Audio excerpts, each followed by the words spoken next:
Welcome to Civil Coding Academy. Today we want to talk about gap. When each time you hear about gap, what are you talking about? Of course, gap is a property that comes not just in Flexbox but also in grid. By the time we move on to grid, you also see what gap can do there.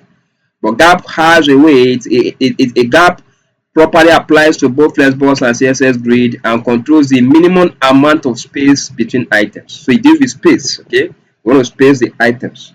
Remember, before now, let's go back to our class. Before now, you notice that we are able to achieve all this space because of what?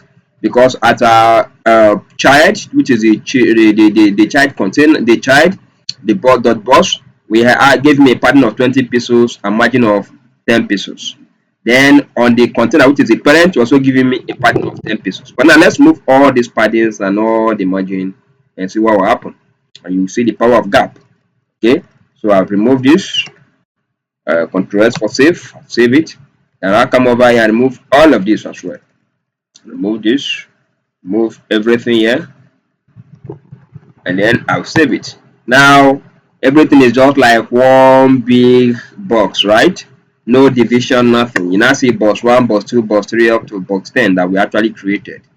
Now let's add gap and see what gap will do. So to show that gap actually can replace margin, padding, and the rest. So let's give me a gap. Okay, let's give him a gap of let me say 20 pieces.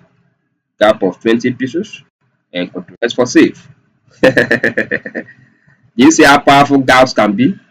Just with gap, you've handled margin and padding. Okay, so you can still give him padding because of the edges, but at least this is the work of gaps. Okay, you see what gap can do?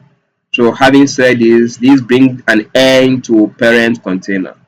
So in our next class, we now move on to the child. Okay, I will show you all the items that is needed on the child Flexbox. Okay, so take your time, go through all of these. I actually handle them one after the other, but if you check, I link them all in each of them. So in every one of them, you see the link. I can be able to cross-check them and check them one after the other. Make sure you cover this first before you go to the next one. If you like what we are doing, please kindly give us a thumbs up, like, share, and subscribe. And if you're on Facebook, kindly follow us. And if you like us, you can also support it because we are doing it for free, but you can support us with stars, okay? Or any way you feel that you want to support us. Thank you for all this. See you in our next class as we go to guide and Flexbox. Bye.